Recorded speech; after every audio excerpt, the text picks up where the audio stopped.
She spoke with a tone filled with implication, claiming that it hadn't even been long since Liwei returned, yet he was already showing signs of his romantic side. Yan, caught off guard, asked her what she meant. The girl, assuming Yan was feigning ignorance, insisted that Liwei was buying clothes for her and might be planning a surprise. She went on to say that other women in the store were even complimenting him for being such a thoughtful and romantic man. Yan, however, stayed silent throughout the call. She didn't want to correct her or reveal the truth, that things between her and Liwei had not worked out. Everyone had known them as inseparable. She had remained loyal to him through everything, and admitting that their relationship had ended would only expose her to gossip and pity. Her friend continued to gush, saying Yan was lucky and that a wedding was likely on the horizon.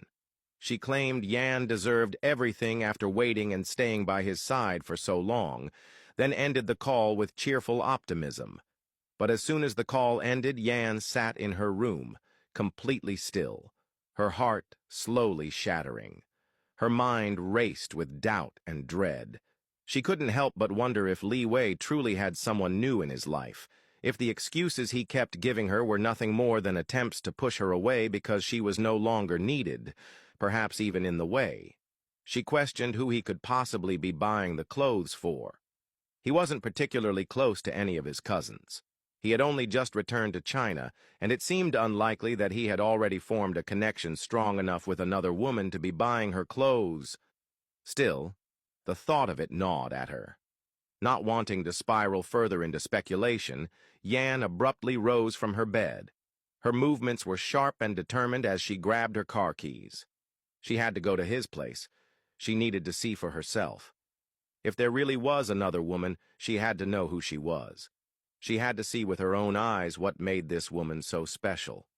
Special enough for Liwei to forget the bond and memories they once shared so deeply.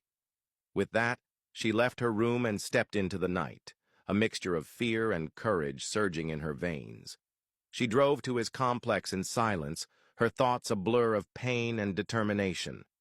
Once she arrived, she parked and remained in the car for a moment, breathing in and out slowly, preparing herself emotionally for whatever was waiting for her. After bracing herself, she got out of the car and walked toward his door. She stood in front of it, hesitating. Her fingers hovered near the doorbell, frozen for a few seconds as doubt crept in again. But then, gathering what remained of her courage, she prepared to ring it, ready to face